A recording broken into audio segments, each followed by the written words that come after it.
جو ہے وہ بیٹی کس کی ہیں اور وہ بہو کس کی ہیں، اور رئیس حاکم علی زرداری صاحب کی بیٹی ہیں، جس کی باپ کی نہیں، جس کی دادا کی نہیں، جس کی پردادا کی پاکستان بننے سے پہلے اللہ رب العزت نے ان کو ایک نام اور عزت دی ہے۔ تو میں سمجھتا ہوں کہ ان حربوں سے جناب آصف علی زرداری صاحب کو اور فریال بی بی کو نہ ڈرا سکتے نہ دمکا سکتے، بلکہ وہ مقابلہ کرنا جانتے ہیں۔ جیسے آپ کو پتہ ہے کہ فریال بی بی 2002 میں اور 2004 میں جب ڈسٹرکٹ نواب شاہ کی ناظم اعلیٰ تھی تو اسی وقت بھی اس نے جنرل ڈکٹیٹر مشرف کا مقابلہ کیا تھا اور بہت پرابلم پیش کی تھی، جو ان کا ہسبینڈ اسی وقت جیل میں تھا، بی بی ایگزائل میں تھی، ان کا بھائی جناب آصف علی زرداری صاحب جیل میں تھی۔ تو پاکستان پیپلز پارٹی کی لیڈرشپ نے ہمیشہ ان مشکلات کو مقابلہ کیا ہے، لیکن ساتھ ساتھ میں ایک بات آپ کو بتا دوں کہ پاکستان پیپلز پارٹی نے ہمیشہ عدالتوں کا احترام کیا ہے، عدالتوں کے فیصلوں کو مانا ہے، اور ہم سمجھتے ہیں کہ پیپلز پارٹی کی حکومت میں ہم نے ہمیشہ یہ کوشش کی ہے کہ ادارے آزاد ہوں، ادارے اپنے کام کریں اور ادارے مضبوط ہوں۔ سر یہ بتائیے گا کہ چیئرمین پاکستان پیپلز پارٹی بلاول بھٹو زرداری کا کہنا یہ ہے کہ کٹ پتلی حکومت کا مقصد 18ویں ترمیم کو یعنی اس پر حملہ کرنا ہے، اور ساتھ ہی ساتھ ان کا یہ بھی کہنا ہے کہ سلیکٹڈ حکومت نے دھاندلی کر کے بجٹ پاس کرایا۔ سر سمپل میجورٹی چاہیے ہوتی ہے، پاکستان تحریک انصاف کے پاس سمپل میجورٹی موجود ہے، تو پھر کیسی دھاندلی کی گئی؟ کیا مقصد ہے؟ کیا پاکستان پیپلز پارٹی یا پاکستان مسلم لیگ نواز کے لوگ خریدے گئے، یا اگر میجورٹی نہ ہو پاکستان تحریک انصاف کے پاس تو پھر تو آپ متحدہ اپوزیشن جو ہے وہ مل کے ایک تحریک عدم اعتماد پیش کر دے؟ عمران خان صاحب میرے خیال میں اگر میجورٹی نہیں ہے تو اعتماد کا ووٹ ہی نہیں لے پائیں گے، تو سر پھر کس طرح کہا جاتا ہے کہ بجٹ دھاندلی کر کے پاس کرایا گیا؟ سمپل میجورٹی تھی، جو ارکان اس وقت موجود تھے اسمبلی میں ان کی تعداد زیادہ تھی پاکستان تحریک انصاف کی، اس لیے بجٹ پاس ہو گیا۔ دیکھیے، جو آپ عدم اعتماد کی بات کرتے ہیں تو یہ ہمیں پارلیمانی نظام نے یہ حق ہمیں دیا ہے اپوزیشن کو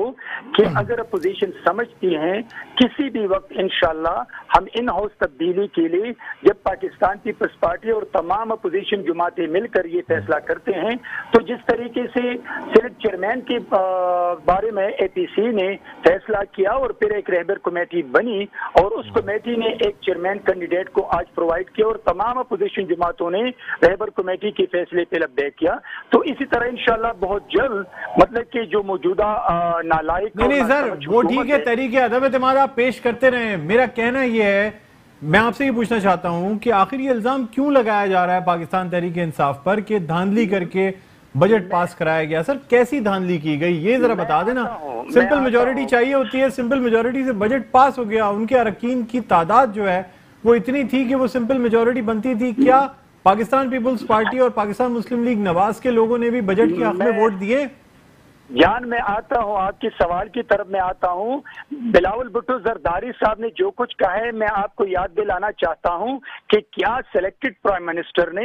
جب مینگل کو ان کے ساتھ میٹنگ کروا کے ان کو کیا کچھ نہیں دیا، ان کو کیا آفر کیا، پھر اس نے جب مطلب کہ ان کے ساتھ بیٹھ کے ان کو کیا نہیں دیا، اسی طرح جو آزاد امینیز تھے جو ان کو پارٹی میں جوائن کروائے ہیں ان کے ساتھ کیا نہیں کیا۔ تو جب ایک حکومت مطلب کہ ارب روپے کی پیکج دیتے ہیں، اربوں روپے ڈیولپمنٹل فنڈ کے نام سے دیتے ہیں اور ان کو وزارتیں دیتے ہیں، تو کیا یہ ہارس ٹریڈنگ نہیں ہے؟ کیا یہ دھوکے سے بجٹ پاس کرنے کی بات نہیں ہے؟ میں سمجھتا ہوں کہ یہ تو ریکارڈ پہ ہیں کہ موجودہ نالائق حکومت نے ڈیورنگ دا بجٹ سیشن اس نے کیا حرب استعمال نہیں کی ہے، اور یہ پارلیمانی نظام میں کبھی ایسا ہم نے نہیں دیکھا ہے کہ بجٹ پاس کرنے کے لیے وہ پاکستان کی قوم کی دولت کو اسی طرح لٹا کے اربوں روپے پیکج دے دیں تاکہ وہ اپنی ملک دشمن عوام دشمن بجٹ پاس کرے۔ تو بلاول بھٹو زرداری صاحب نے جو کہا ہے وہ تو ریکارڈ پہ ہیں، اسی لیے ہم کہہ رہے ہیں۔ سینیٹر صاحب ایک لاسٹ آپ سے کوسچن کرنا چاہوں گا سر، بہت مجھے سمپل جواب دیجیے گا سر۔ سابق صدر آصف علی زرداری پہ یہ الزام بھی اب لگایا جا رہا ہے کہ بحیثیت صدر انہوں نے کئی ملکوں کے نجی دورے کیے، اور ایک دو نہیں 20 ایسے دورے ہیں جو نجی دورے کیے گئے جس پہ اربوں روپے خرچ ہوئے ہیں سر۔ اب اس چیز کا بھی حساب نکالا جا رہا ہے سر، اس پہ کیا کہیں گے آپ؟ یہ نجی دورے جو بحیثیت صدر مملکت کے کیے گئے ہیں جن کا تعلق پاکستان کی اکانومی سے یا پاکستان کی کوئی سفارتی اقدامات سے نہیں تھا، یہ محض اپنے لیے پرسنل